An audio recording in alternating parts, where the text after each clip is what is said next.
So we're here with Dan Evans here at the Da Vinci School of Arts in Northeast Portland, and we're at the Water Garden, and it's raining. How appropriate. Yes, and we call it Water Garden because what we're doing here is we've taken a piece of land that was not usable. It was an abandoned tennis court, and it was just concrete. And we've removed the concrete, and the students designed a garden space that would accept the rainwater from these 3 portable classrooms and the parking lot. Now, normally this rainwater would go into the sewer system, and we know, living in Portland, that we have these combined sewers, and the sewer system here just doesn't need any more rainwater. Certainly doesn't need to treat it because it's clean. When we approached the Bureau of Environmental Services 4 years ago, we had an idea that we wanted to build a garden here and take the rainwater off the roofs and off the parking lot. And so they were interested, and so we began planning. It took us a year to plan it, took us a year to build it, and this is the 4th year since we finished the building of the Water Garden. These students are volunteers to come out and tell you a little bit about the Water Garden. Today they are performing, because this is an arts magnet, they're performing in a dance performance. These are dancers and students at the Da Vinci School. And they are users of the garden. They help maintain the garden, and they can tell you a little bit about what we've done out in the garden this year, because we used the garden when we studied animals this year in life science. My name is Lily Wood, and I'm an 8th grader at Da Vinci Arts Middle School. Hi, I'm Georgia Wiley, and I'm also an 8th grader here. These 2 tanks here they store rainwater, like it is right now raining. The water comes off the roofs and goes into these 2 tanks, which then comes out of this black pipe and that white dragon and fills up the pond. And when the pond overflows, the water pours down into a little river-type stream bank over there, and you have a little river. And that river goes into, on the far side, some wetlands, and then you can look at little other animals and life in there. So you see the waterfall with the 3 tiers. What happens here is the water from the pond is recirculated through those 3 shelves, and when it goes through the shelves, it's cleaned, and it's called a flow form. And it cleans through those shelves and then comes back into the pond. So it's a whole recirculating regeneration process with the water. My name is Bridget Emard. I'm an 8th grader at Da Vinci Arts Middle School. And right now, these students are fishing for insects in this pond.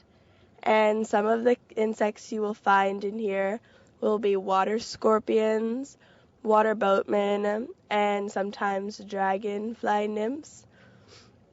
There have been several fish. We had one large fish named Moby, but he was eaten by a great blue heron a while back. My name is Lauren Hestan, and I'm a 6th grader here at Da Vinci Arts Middle School.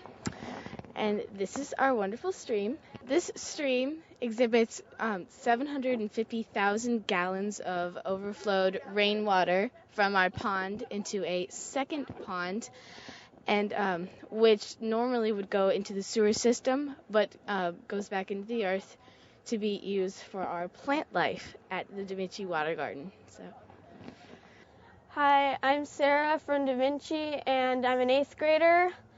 And right next to me is the bioswale where the water from the parking lot flows down into and meets up with the stream. And what happens is that when it rains, the water from the parking lot flows off the curb and then down here where this native plant life is, and all these plants are native right here.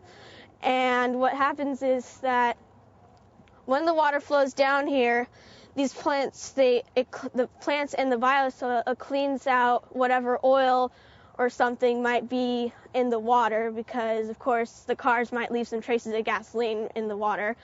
And the reason why the water doesn't just go straight to the pond is that the oil or whatever that might be in the water might hurt the animals. So it just flows down here and then meets up with the stream and then goes down to the wetlands.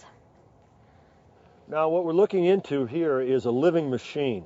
And this living machine takes the liquid waste from our cafeteria and converts it into gray water using organisms like the native plants here in the garden and fish and snails. The process begins in the back here where we deposit the milk and juice. It overflows into the first tank, which has algae and duckweed, and they're attached to screening. The water slowly permeates into 2 more tanks that have floating plants, no soil, just the plants floating in the water, and the roots are absorbing the nutrients. This here that has all of this stubble sticking out, this tank is a wetland tank. It's filled with gravel up to this point, and all of these plants are native plants. Native wapato, which the Native Americans used to eat, like a potato, along with hedges and sedges. The water then transfers into the final tank, which is filled with fish and snails. And then when our water level gets high enough, I open up this valve at the bottom, and I insert one of these pipes into this valve, and then we release the water out to the stream. This is a model system. This is only 300 gallons, but there is an actual system, a living machine, down in Astoria. It's been in existence for about 3 years, and this system is at the Marine Center, the Mertz Center, and it takes care of all the waste, not just the liquid waste, but the solid waste and everything that they generate there at that campus site. It's pretty interesting. So when we release water from our living machine and it joins this bioswale, it enters this stream and rolls under that bridge and goes out to the wetland. And that's where we're going to go next. Well, I'm walking down into our wetland, and I'm coming up on the stream where the water from the parking lot and the water from the pond all drains down into this lowland area. The water drains to this point here and then starts to permeate into the soil. It gets to a depth of about 1 foot or so, maybe up to my knee. And all of these plants are designed to drink up as much water as possible. These are wetland plants, all native to Oregon. And the other interesting thing is they like to be dried out in the summertime. So we don't have to worry about this area. This area is self-sustaining. This is the end result. All the rainwater comes down here from the parking lot, the roofs, and through the pond, and goes back to the earth instead of the sewer.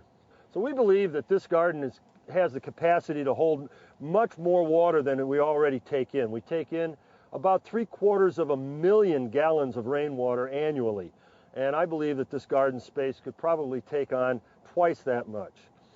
These plants are now, their roots are established deep into the soil, so they've opened up the soil so that the rainwater can now really go down deep into the earth and return to the water tables where it belongs.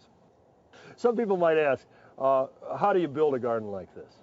And to be honest with you, the way you build a garden like this is you enroll people. This garden was not built solely on money.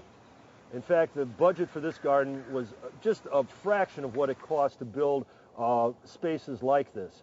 We were able to build this garden with seed money from the Bureau of Environmental Services at about $30,000. We ended up getting about $40,000 in kind. That meant professionals donated their time to help us build it. But the basic building of this garden was done by the hands of people in the community. The children and their parents came out over a year and actually dug in and built it.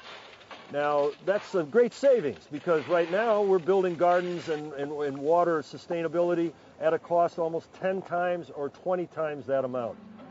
So I really believe that if we set our goals to involve our community and involve our children in projects like this, that these gardens will last. They will be here for the future because if the kids and the community build these gardens, they're going to want to come back and tend to these gardens. But if they're simply built by other people as public works services, nobody really has a connection to them. So it's the enrollment that puts a garden like this together.